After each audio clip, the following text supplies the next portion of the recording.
जय जगन्नाथ मो दिवाकर दास आपण प्रणाम करुचे। आज वीडियो रे आम्हे माने सुनिबा लवंग बदली दब आपणकर भाग्य। तो किभली भाव में रोषे घरे साधारण द्रव्य भाव में आम्हे माने मसला रे व्यवहार करू लवंग। आ ये लवंग किभली भाव में आपणकर भाग्य को बदलैब से उपरे आज वीडियो निश्चिंत भाव में आपण माने शेष पर्यंत वीडियो को देखंतु। लवंग मुखवास निमंते आपण माने कुणिया अतिथि आसिले तांको लवंग अतिशय श्रद्धारे दियंतु। आ पान रे लवंग खाइले अतिशय शुभ बोली विचार करा जायते। तो सेतिपई आपण मानकु कहिबु लवंग किभली भाव में बदलैब भाग्य। लवंग हेउची रंगरे देखिबा को कला, एहा होची शनिंकर प्रतीक, आ तार बास्ना होची वृद्धंकर प्रतीक। तेणु आपण मन रखि थांतु लवंग हलदी रोषे घरे यह अत्यधिक शुभकारक बोली विचार करा जायते। लवंग औषधीय क्षेत्र में मध्य आपणकर कफनाशक दांत दरज हेला आपण लवंग तेल व्यवहार करती। कौन से दरज जगार मध्य लवंग को व्यवहार करती। ता सहित पाचक रस को मध्य लवंग वृद्धि करिଥାଏ। तेणु आपण मन रखि थांतु यह तंत्र रे मध्य बहुत प्रकार प्रभाव ये लवंग देखै थाए। तेणु तंत्र जो मान करन से लवंग नहीं थांती आ तो सहित प्रभु को मध्य समर्पण करि थांती लवंग मुखवास रूप में। माँ दुर्गा पूजा रे लवंग निश्चिंत भाव में लगी होता है। माँ को अतिशय प्रिय लवंग मनोकामना पूर्ण पाई आपण ये लवंग को किभली भाव में व्यवहार करेंगे देखो। जहाँ आपण मन रे भाविचंती ये लवंग को जदि से मन भितर चिंता करी आपण गाड़ी किणवा कहतु, पुत्र संतान जन्म होनी तापाई कहतु, जदि आपण बिजनेस क्षेत्र में उन्नति करने चाहती ता कहतु, शरीर असुस्थ रोचे ता क्षेत्र कहतु, पिला माने अमनीष होचंती ता क्षेत्र जहाँ आपण मनोकामना पूर्ण पाई आपण कि जने विदेश रे पळैचंती से घर को आसिया पे कहतु, स्वामी आपणक सहित पड़ुनी ता मध्ये जेकोसी मनोकामना पूर्ण पाई आपण लवंग को व्यवहार करि परिबे। ता किभली भाव रे व्यवहार करि परिबे बा अर्थ क्षेत्र में मध्य आपण किभली भाव लवंग व्यवहार ये वीडियो को निश्चित भाव देखन। आपण बयस अनुसार लवंग नियंतु। जदि आपण को बयस धर 30 वर्ष आपण 30 टा लवंग लेबे, जदि आपण को 40 वर्ष 40 टा लवंग लेबे। तेणु बयस अनुसार आपण लवंग नियंतु, ताको कला सूतार माला कर दियंतु। गोटे कला सूता जो गुली सूता कह जाउची ताको माला ता धरे कर दियंतु, बांधी दियंतु। आ तापरे देवी को आपण शनिवार किंबा बुधवार आपण ये देवी को समर्पण करें, ग्राम देवती को दियंतु।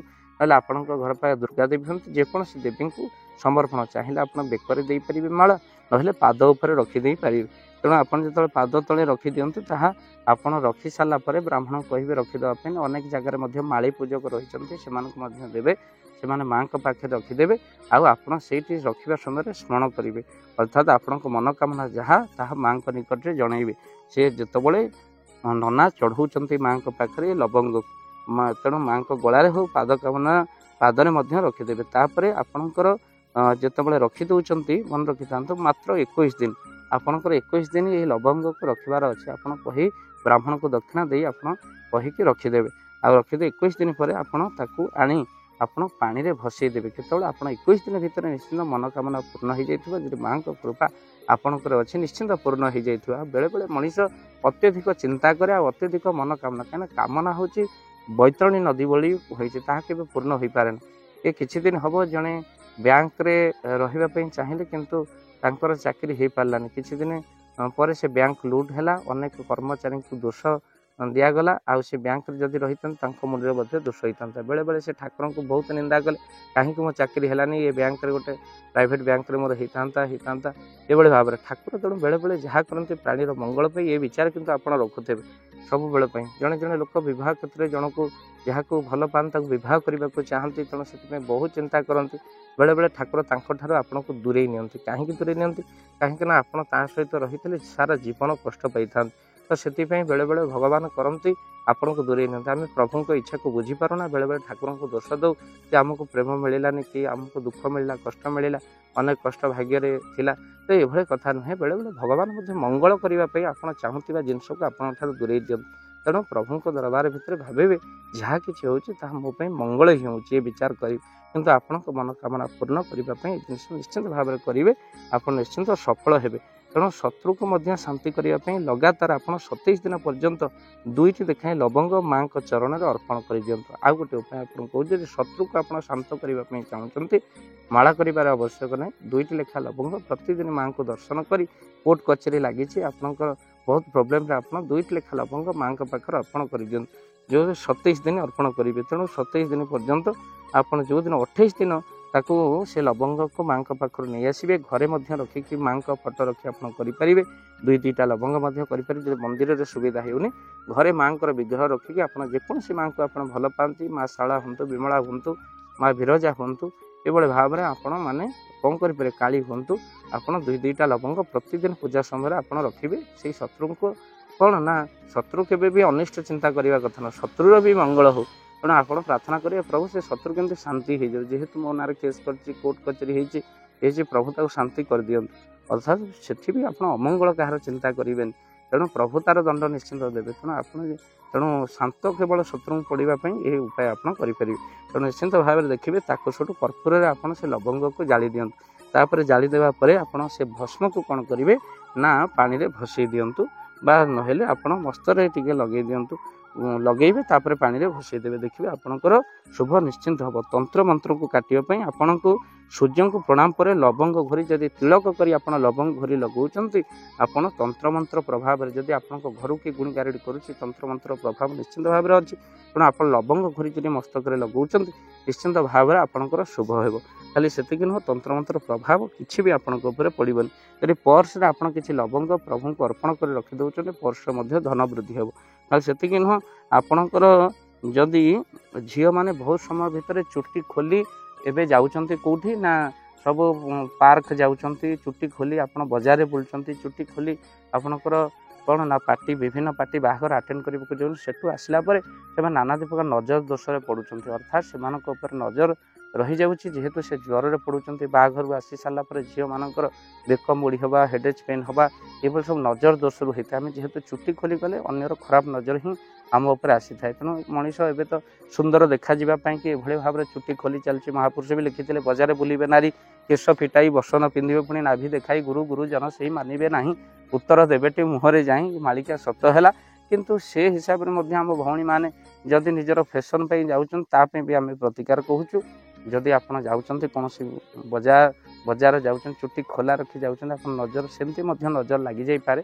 ତେଣୁ ଆପଣ ପାଖରେ ନିଶ୍ଚିନ୍ତ ଲବଙ୍ଗ 2ଟା ଅଣ୍ଟାରେ ଖୋସି ଦିଅନ୍ତୁ, କେଉଁଠି ହେଲେ ବି ରଖିଦିଅନ୍ତୁ, ଦେହରେ 2ଟା ଲବଙ୍ଗ ଆପଣ ରଖିଦିଅନ୍ତୁ। ଦେଖିବେ ଆପଣଙ୍କ ଉପରେ ନଜର ଦୋଷ ମଧ୍ୟ ରହିବ ନାହିଁ। ନିଶ୍ଚିନ୍ତ ଭାବରେ ପ୍ରତିକାର ଆପଣଙ୍କୁ ଭଲ ଲାଗିଥିବ। ସାଧାରଣ ଲବଙ୍ଗ ବଦଳେଇ ଦେବ ଆପଣଙ୍କର ଭାଗ୍ୟ। ସବୁ ପ୍ରକାର ସୁବିଧା ହେବା ପାଇଁ ଆପଣ ଲବଙ୍ଗ ବ୍ୟବହାର କରନ୍ତୁ। ମୁଖର ଦୁର୍ଗନ୍ଧ ଦୂର କରିବା ପାଇଁ ମଧ୍ୟ ଆପଣ ଲବଙ୍ଗ ଗୋଟେ ଖାଆନ୍ତୁ। ଏହା ପାଚକ ରସର ବୃଦ୍ଧିକାରୀ ବୋଲି କୁହାଯାଇଛି। ତ ନିଶ୍ଚିନ୍ତ ଭିଡ଼ିଓକୁ ବହୁମାତ୍ରାରେ ସେୟାର କରନ୍ତୁ, କଣ୍ଟାକ୍ଟ ଗ୍ରୁପରେ ଦିଅନ୍ତୁ। ଏମିତି କିଛି ଅଜଣା କଥାକୁ ଜାଣିବା ପାଇଁ ଭାବ ଦିବାକର ଚ୍ୟାନେଲକୁ ନିଶ୍ଚିନ୍ତ ଭାବରେ ସବସ୍କ୍ରାଇବ୍ କରନ୍ତୁ, ଯୋଡ଼ି ହୁଅନ୍ତୁ ଆମ ସହିତ।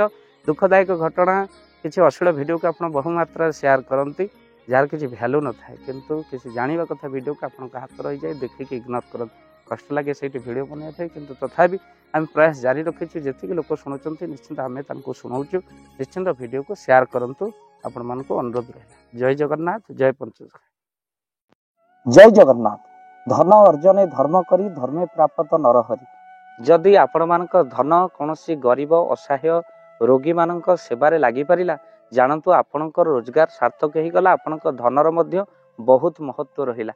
ତ ଆଜି ଆପଣମାନେ ଯଦି ଚାହୁଁଛନ୍ତି ଆପଣଙ୍କର ସେଇ ଧନ ମହତ କାର୍ଯ୍ୟରେ ଲାଗୁ, ଯେମିତିକି ଆମେ ଗୋଟିଏ ଆମ୍ବୁଲାନ୍ସ କରିଛୁ, ଯେଉଁ ଆମ୍ବୁଲାନ୍ସ ପ୍ରତିଦିନ କିଛି ଅସହାୟ ରୋଗୀମାନଙ୍କୁ ମେଡ଼ିକାଲରେ ପହଞ୍ଚାଏ, କିଛି ଗରିବ ଅନାଥ ଶିଶୁମାନଙ୍କୁ ମଧ୍ୟ ଆମେ ବସ୍ତ୍ର ଦାନ କରୁ, କିଛି ରୋଗୀମାନଙ୍କ ପାଖରେ ପହଞ୍ଚୁ ଯେଉଁମାନେ ବହୁତ ରୋଗରେ ପୀଡ଼ିତ, ସେମାନଙ୍କ ପାଖରେ ଆମେ କିଛି ଅର୍ଥ ଆଉ ଗରିବ ଲୋକମାନଙ୍କୁ ସହାୟତା ପ୍ରଦାନ କରୁ। ଏ କିଛି ଦିନ ପୂର୍ବରୁ ଆପଣମାନେ ସହଯୋଗ କଲେ, ଆମେ ମଧ୍ୟ କିଛି କମ୍ବଳ ଅସହାୟମାନଙ୍କ ପାଖରେ ଯାଇ ପହଞ୍ଚି ବାଣ୍ଟିଥିଲୁ। ଆପଣଙ୍କୁ କୃତଜ୍ଞତା ଜ୍ଞାପନ କରିବା ସହିତ ଯଦି ଆପଣ ଚାହୁଁଛନ୍ତି ଆପଣଙ୍କ ଧନ ଆମ ଦ୍ୱାରା କୌଣସି ମହତ କାର୍ଯ୍ୟରେ ଲାଗୁ, ତ ସ୍କ୍ରିନରେ ଚାଲିଥିବା ନମ୍ବରରେ ନିଶ୍ଚିନ୍ତ ଆପଣ କଲ୍ କରନ୍ତୁ। ଆଉ ଆପଣଙ୍କ ବିବାହ ବାର୍ଷିକରେ, ଆପଣଙ୍କ ପିଲାମାନଙ୍କ ଜନ୍ମରେ, ଶ୍ରାଦ୍ଧରେ ଯଦି ଆପଣ ଦାନ କରିବାକୁ ଚାହୁଁଛନ୍ତି, ଆପଣଙ୍କ ପୁଅ ନାମରେ, ଝିଅ ନାମରେ, ସ୍ତ୍ରୀ ନାମରେ ନିଶ୍ଚିନ୍ତ ଭାବରେ ଆପଣ ଦାନ କରିପାରିବେ। ସ୍କ୍ରିନରେ ଚାଲିଥିବା ନମ୍ବରରେ ଆପଣ କଲ୍ କରନ୍ତୁ, ଆମେ ଦେବୁ ଆପଣଙ୍କୁ ଫୋନ୍ ପେ ନମ୍ବର, ଯେଉଁ ଫୋନ୍ ପେ ନମ୍ବରରେ ଆପଣଙ୍କର ଦାନ ପହଞ୍ଚି ପାରିବ। ଆଉ ନିଶ୍ଚିନ୍ତ ଭାବରେ ଆପଣଙ୍କର ଦାନ କେଉଁ କାର୍ଯ୍ୟରେ ଲାଗୁଛି ତାର ମଧ୍ୟ ଭିଡ଼ିଓ କରି ଭାବ ଦିବାକର ଚ୍ୟାନେଲରେ ଆମେ ନିଶ୍ଚିନ୍ତ ଭାବରେ ପକେଇବୁ। ଆପଣ ଦେଖି ନିଶ୍ଚିନ୍ତ ଖୁସି ହେବେ। ତ ଆପଣଙ୍କ ପୁଅ ଝିଅ ବିବାହ ବାର୍ଷିକ ଜନ୍ମଦିନରେ ଯଦି ଆପଣ ଚାହୁଁଛନ୍ତି ଆପଣଙ୍କର ଦାନ ମହତ କାର୍ଯ୍ୟରେ ଲାଗୁ, ତ ସେଇ ଶୁଭ ଦିନ ମାନଙ୍କରେ ଆପଣ କଲ୍ କରି आमको फोन पे नंबर मागी पारे आम्भे मैंने आपको फोन पे नंबर दबु जो नंबर रे आप सहयोग राशि पठाई पारे निश्चिंत भाव में आपणकर धनर सार्थकता है।